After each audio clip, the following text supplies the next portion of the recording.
Et bonjour à tous, aujourd'hui on se retrouve pour une nouvelle vidéo, nouveau projet sur la première brique. Donc aujourd'hui on va parler du projet Le Germain, sur la première brique. Alors je sais, j'ai loupé un projet sur Brix hier, j'étais pas disponible malheureusement, j'ai pas eu le temps de faire les... Je devais faire deux vidéos plus une autre vidéo, allez c'est tombé, j'avais pas le temps. Et hier c'est la première fois que je couple une vidéo par jour là, depuis déjà une semaine là. Mais tant pis, là j'ai pas eu le temps. Et là, je vous le dis, j'ai énormément de projets entre la Brix et la première brique, donc il va falloir faire quasiment deux vidéos par jour, certains jours. Donc ça va être hardcore, mais on va essayer de faire ça. On va essayer parce que il y a trois projets d'un coup qui sont sortis sur la première brique et deux sur Brix pour jusqu'au 22, je crois. Donc bon, autant vous dire qu'il y a 4 jours hein, pour analyser 5 projets. Donc voilà, on va carburer un petit peu, mais bon, au moins vous aurez vos analyses et vous pourrez choisir un peu mieux peut-être comment investir votre argent. Allez, commençons rapidement. Comme d'habitude, de disclaimer. Donc, n'oubliez pas, c'est pas parce que moi je trouve que le projet est bien que vous devez investir dedans. Si vous investissez dedans, c'est à mes conscience. Donc, si vous perdez de l'argent, c'est votre faute. Donc voilà, moi je suis juste là pour donner mon avis. Je suis pas conseiller financier, donc ne, ne fa- enfin, écoutez ce que vous avez envie d'écouter, mais allez voir vous-même le projet et compagnie. Deuxième chose, si vous voulez me soutenir, vous pouvez utiliser mon lien qui se trouve juste dans la description. Vous avez le petit boost de parrainage là. Donc vous avez 2%, 2% sur votre. Je crois que c'est sur votre premier investissement, c'est sur les 3 premiers mois, je sais plus, à chaque fois je confonds. Voilà, donc vous avez jusqu'à dimanche pour le faire, donc n'hésitez pas à en profiter. Moi, bien évidemment, j'y gagne quelque chose. Hein. Je suis pas l'abbé Pierre. Hein. J'ai investi mon argent pour en gagner, donc autant en gagner dans les deux sens. Mais bon, bref, voilà. En tout cas, si vous avez envie de me soutenir, n'hésitez pas. Et sinon, ben, on va passer à l'analyse dès maintenant. Alors, le projet Le Germain, dans le 69, donc proche de Lyon, du coup. Dans la métropole lyonnaise, exactement. C'est de l'achat d'une maison de 175 mètres carrés avec cour et en gros rénovation et revente. En gros, c'est du marchand de biens, hein, plutôt classique. Alors, par contre, encore une fois, photo non contractuelle. C'est pas ça qu'on achète, hein. Sinon, la collecte, ce serait pas 286 000 euros. Hein. C'est bien plus que ça. Vous allez voir. Enfin, ça fait deux fois que la première brique, ils font ça, ils mettent des photos de fou, alors qu'en fait, le bien est vraiment nul par rapport à la photo.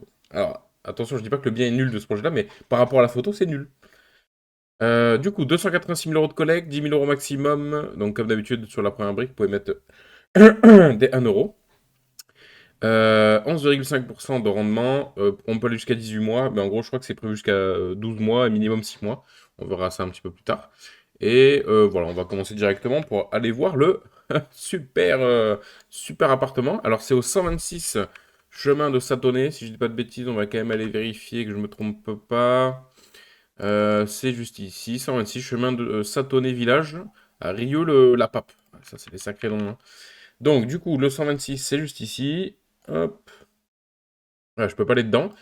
Alors, c'est dans cette ruelle-là. Comment je sais? Alors, à chaque fois, je fais de la merde là. Parce que vous avez le numéro ici. Voilà, regardez, c'est ici, 126. Mais on peut pas les voir. C'est un petit peu plus loin. Mais il y a ça, et puis il y a ça. Voilà. Vous voyez la différence? Vous voyez quand même le petit scam quand même? Alors, je sais pas c'est quel bâtisse, parce que malheureusement, on sait pas exactement. Je vais essayer de retourner dessus, si on arrive à voir. Bah, normalement, ça m'a l'air d'être celui à droite, là, hein, du coup. Donc, ça m'a l'air d'être celui qui est dégueulasse, quoi. Désolé du terme. Ça m'a l'air d'être celui-ci. Donc, on doit pouvoir un petit peu avancer. On doit pouvoir voir. Ouais, c'est là, ça. Hein. Ça a l'air d'être ça. Ouais, c'est ça, exactement. C'est exactement celui-là. Voilà. Donc, celui qui est un peu. Qui le crépi, il a pris cher, quoi. Voilà. Voilà, celui avec les. On dirait une écurie en haut. Bref. Donc, c'est celui-là. Bon, on va pas faire tout le tour parce que de toute façon, le mec, on peut pas aller très loin. Ouais, voilà, donc rien à voir là. Allez, passons à l'analyse, ce sera mieux. Pardon, hein. Toujours malade, déjà plus d'un mois que je suis malade, c'est super. L'opération de Germain situe donc à Rieux-la-Pape dans une métropole lyonnaise dans le département du Rhône. Le projet consiste en l'achat d'une maison, donc 175 mètres carrés avec cours, rénovation et vente. Les travaux de remise en état comprenant notamment la mise aux normes de l'électricité, la plomberie, le changement des menuiseries extérieures. Cette opération coûte à viser un coût de revient de 366 000 euros et un chiffre d'affaires de 480 000, donc une marge de 113 000 euros, soit 24% du chiffre d'affaires. En vrai, c'est pas mal. C'est pas très élevé. Je dirais que 25%, c'est une moyenne, quoi. mais c'est pas non plus exceptionnel, mais c'est bien, en vrai, parce qu'on a déjà vu des projets avec 10, 12, 16% de marge. En plus, c'est de la marge brute, j'imagine, donc c'est pas énorme. Là, 24, ça va. En vrai, ça va. Euh, Porteur de projet, Yann est âgé de 30 ans et compte déjà son actif de nombreuses opérations soldées avec succès. Donc c'est pas mal, on a sûrement quelqu'un qui sait y faire. En effet, c'est en 2017 qu'il se lance dans le métier de marchand de biens à titre professionnel. Voilà, donc on a quelqu'un qui a un minimum d'expérience. Donc depuis 2017, ça fait, en 2025 maintenant, ça fait 8 ans. Aujourd'hui, il a fait le choix de se tourner vers le crowdfunding immobilier pour sa nouvelle opération de marchand de biens. Ça pour un fun, ok, donc c'est son premier projet. Et donc là, on voit 11,5% par an sur 12 mois. Ils nous ont carrément fait une petite. Je sais pas si ça y était avant ou alors je l'ai pas vu. Mais en gros, on a un peu toutes les informations principales. Donc la collecte, le pourcentage, le moyen de remboursement, donc soit in fine, soit mensuel. Et les garanties et compagnie. Donc bon, on va revenir un petit peu dessus. On va pas forcément lire tout ce qui est ici parce qu'en fait, c'est résumé ici. Mais il met un apport de 79 000 euros, ce qui est bien. Sur 286 000 euros, c'est un bon apport. On a donc remboursement in fine et les garanties, on a une hypothèque de premier rang inscrite et une caution personnelle. Mais on a aussi un truc qui est assez important et qui leur permet un petit peu de tricher sur leurs chiffres, on va dire. C'est pas vraiment de la triche, mais si tu lis mal, c'est de la triche. En fait, ils ont un décaissement avec 196 000 euros. Qu'est-ce que c'est un décaissement? En gros, à chaque fois qu'il va vouloir sortir de l'argent de ce compte-là pour pouvoir financer les travaux, il devra fournir des factures. Ces factures, en gros, elles serviront à prouver que l'argent va bien servir à faire des travaux. Du coup, en fait, là, c'est pas bien expliqué, mais en gros, ils cumulent l'hypothèque de premier rang plus décaissement pour dire qu'il y a une couverture hypothécaire de 112%. Parce que sinon, l'hypothèque de premier rang ne couvre que un peu plus de 70%. Vous allez voir. Et donc ça, c'est assez vicieux, parce que si on lit mal, on se rend pas compte, parce que là, c'est mal écrit, hein. C'est mieux écrit en bas. Voilà, vous allez voir, au niveau des garanties. Mais là, si on lit que ça, on se dit, ah, le décaissement couvre 112%. Non, le décaissement, c'est 196 000 euros et on prête 286 000. Donc attention à ça. Synthèse, donc point fort. C'est dommage qu'ils mettent la synthèse au début, pourquoi ils ne le mettraient pas à la fin? Je sais pas de faire un petit récap à la fin, c'est cool. Donc stratégie de revente cohérente, bah, ça du coup on n'a pas trop regardé, vu que bah, c'est la synthèse quoi. On va voir. Santé financière. Alors attendez, peut-être c'est écrit là. Non, bah non, non, non, il y a vraiment rien écrit. Santé financière de la société de projet, bah, ça on verra bien. Expérience du porteur de projet, ça a l'air d'être le cas, mais encore une fois on verra. Marge confortable, effectivement, la marge n'est pas si petite que ça. C'est pas non plus la marge la plus abusée, hein, mais ça va, ça reste une bonne marge. Urbanisme purgé du recours des tiers, très bien. Tant mieux, hein, en même temps, hein, sans ça, de toute façon, il n'y a pas de projet, hein, donc voilà. Premier décaissement de 186 mois permettant de couvrir 112% de montant financier. Attention, c'est avec l'hypothèque de premier rang. Encore une fois, c'est mal expliqué. Donc, charge travaux, donc en échange, ils mettent un décaissement, parce qu'il y a pas mal de charges de travaux. C'est normal, c'est du marchand de biens, on achète quelque chose, on le rénove, on le revend, donc c'est normal, hein. Absence de pré-commercialisation à date, donc prix de revente situé dans la fourchette basse du marché. Ah, ça c'est pas mal par contre. De plus, la marge de notre porteur de projet peut permettre d'absorber une baisse de prix, ok. Et couverture hypothécaire en début d'opération. Couverture hypothécaire qui augmente suite à la réalisation des travaux effectués par le porteur de projet, couvrant in fine 168%. Ok, en gros, si on prend la couverture hypothécaire de premier rang sur le prix de revente, on est couvert à 168%. Mais bon, vous savez très bien que si jamais on doit faire appel à l'hypothèque de premier rang, on ne le vendra jamais au prix qui était prévu du projet, hein, sinon c'est trop beau, hein. L'important, ce sera déjà de récupérer notre argent. Donc, proximité avec les villes, bon, on a Lyon qui est pas trop loin, Genève, bon, pas trop loin, 1h40, on va dire. Bref, on va dire qu'il y a Lyon à côté, et après il y a, bon, voilà, il y a d'autres villes, Annecy, Bourg-en-Bresse, bref, voilà. Ville du projet, donc bon, ça c'est très bien. Le visuel du projet, on s'en fout, on a déjà vu. Allez, on descend, on descend, on descend, on descend. Ok, donc là on a les visuels de l'intérieur. Bon, bah, on dirait que c'est un peu abandonné de ce côté-là, en fait, avec toutes les herbes pourries, là. Mais après, bon, il y a de la peinture à refaire, quoi, on va pas se mentir. Mais ça n'a pas l'air dans un état non plus catastrophique, quoi. Les visuels. Bon, bah, c'est moche, hein. Il y a tout à refaire là-dedans, par contre, pour le coup. Enfin, c'est moche. C'est vieux. C'est vieux. Les sols comme ça, là, on dirait qu'on est dans un vieux lycée ou un vieux collège ou même dans une salle d'attente, là. Chez les médecins de ville, vous savez, là, ils sont dans les maisons de ville, là. Ah non, ça, il va falloir refaire. Après, voilà, c'est prévu dans le budget travaux, vous allez voir. Donc, excusez-moi, je suis toujours malade, c'est horrible. Du coup, le foncier, 226 000 euros. Donc, ça représente 61%, un peu plus de la moitié, c'est pas mal. Les travaux, donc 20% du montant, 75 000 euros. Donc on a l'électricité, du placo-plâtre. Pourquoi c'est écrit comme ça? Enfin, c'est peut-être moi qui peux être pas con, mais ok, je savais pas que c'est écrit comme ça. Plomberie, travaux de rénovation, 21 000 euros. Ça, je pense, voilà, c'est tout ce qui est un peu vieux, quoi. Réseau et les aléas, il est à 3500 euros, enfin 3590 euros des aléas, une enveloppe de 5%. Comme d'habitude, moi, à chaque fois, je dis que je préférerais qu'ils prennent 10%, quitte à financer un petit peu plus, et eux, avoir une marge plus petite, mais parce que 3000 euros, ça me paraît peu pour des aléas. Parce que si on a vraiment des gros aléas, 3500 euros, ça va partir direct, hein. Frais de publicité, 300 euros. Propriétaire non occupant par acquisition. Ok, 300 euros, bon, il y a des frais de base. Je ne saurais pas exactement revenir sur à ce à quoi ça correspond, mais bon, pour 600 euros, on va pas trop lui en vouloir. Les frais de la première brique, qui représentent quasiment le même montant que le montant des travaux, quand même. Vous vous rendez compte? À 10 000 euros près, on lui coûte aussi cher que, que ses travaux. Donc, je me demande, est-ce que c'est parce que ce monsieur-là n'a pas trop de dettes pour son entreprise? Donc, on va regarder un petit peu après. On est à donc une marge de 24%, ça fait 113 380 €, et on est à un prix de sortie de 2743 euros du mètre. À voir, à voir, à voir. Je connais pas du tout les prix dans cette proche de Lyon comme ça. On va voir. Dans le cas de l'opération, donc, hop, 26, un foncier maîtrisé, frais de notaire inclus, représentant 61%. Ok, bon là on va faire un récap de ce qu'on a vu. Ok, on s'en fout. Travaux. Client aléa, donc là c'est ce qu'on disait, donc une enveloppe d'aléa de 5%. Très bien, l'urbanisme, bon bah ça normalement ils l'ont eu. Donc déposer une déclaration préalable en août 2024, cette autorisation d'urbanisme a été obtenue le 8 novembre et été purgée le 8 janvier. C'est rapide, honnêtement c'est rapide. C'est rapide parce qu'on a déjà vu des projets où le mec attendait 2 ans quoi, pour avoir la purge. Donc bon, tant mieux. État de la commercialisation. Il n'y a pas de commercialisation qui a été fait, si j'ai bien lu, non voilà. Il va le faire lui-même, afin d'optimiser la marge, donc il va pas passer par une agence. Et voilà, quoi, donc bon, plutôt classique. Et du coup, effectivement, on est dans les prix du marché assez bas pour la région. Par contre, c'est vachement cher, hein, putain. Je m'attendais pas à ce que cette petite ville soit si chère. Les prix hauts, 4006 du marché, c'est pas donné quand même, hein.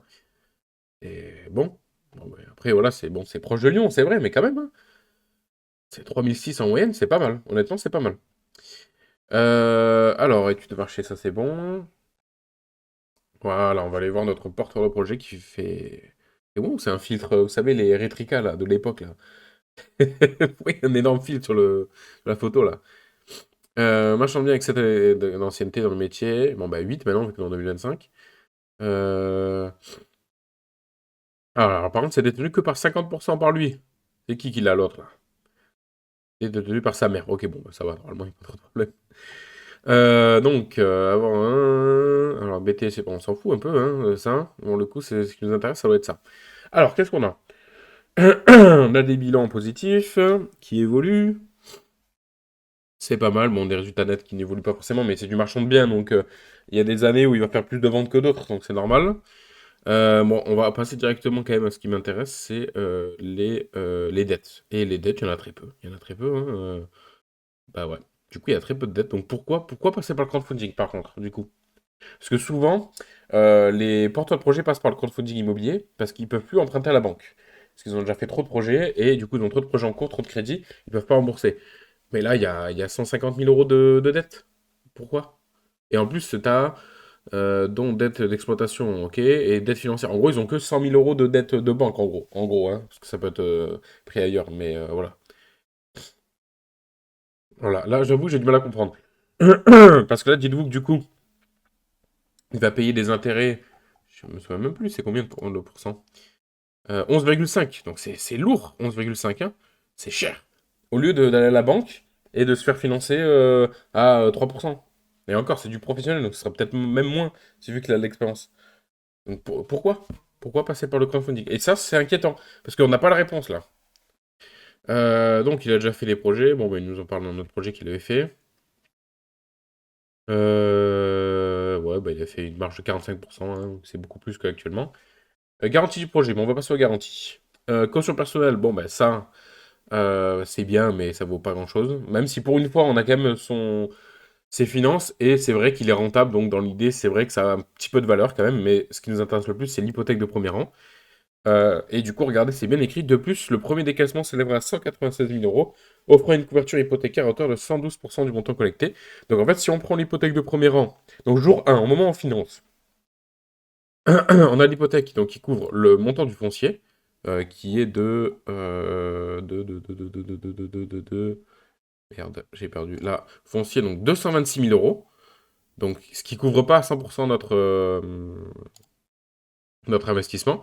Mais de plus, à ça, donc ça couvre à 77%, je l'avais dit un peu plus de 70%. Et à ça, on ajoute le décaissement. Donc, jour 1, on a une couverture hypothécaire de 112%, qui va augmenter en faisant les travaux, petit à petit. Voilà. Alors, donc financement, donc voilà, bah, on a 79 000 euros d'apport de sa poche. Ce qui est bien parce que du coup, c'est un. Alors, regardez, en plus, on a le pourcentage, j'ai même pas besoin de le calculer, c'est 22%. On a un bon apport venant du porteur de projet, donc il va être assez impliqué dans le projet, parce que bon, bah, il y a quand même 80 000 euros à lui qui traînent dans ce projet-là, donc autant que ça se fasse.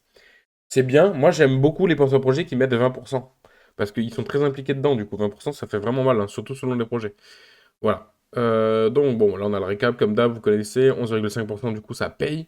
Donc 40 euros en intérêt net pour 6 mois, 12 mois 80 euros et 18 mois 120 euros.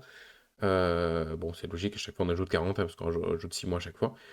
Alors, mon avis, simple, le projet a l'air pas mal. La marge me paraît un petit peu faible par rapport au. En fait, le problème qu'il y a, c'est qu'on n'a qu'un seul lot. Donc, on ne peut pas se tromper. On est obligé. C'est soit on le vend, soit on le vend pas. Il n'y a pas plusieurs lots qu'on vend et compagnie.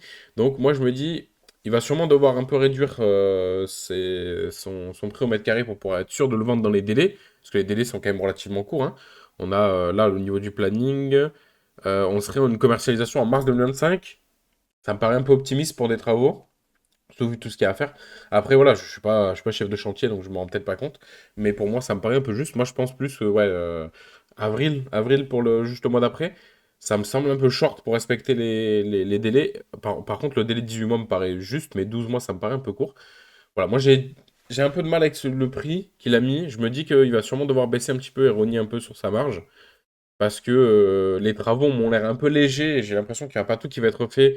Du coup, on va avoir juste quelque chose qui est rénové pour être vendable, mais ce sera pas non plus une énorme rénovation. Donc je me dis peut-être qu'il va devoir un petit peu baisser le prix parce qu'on n'est quand même pas forcément comme on l'a vu, on n'est pas forcément aux endroits les plus recherchés de la ville, j'imagine. Ça j'avoue qu'il faudrait que je regarde un peu plus.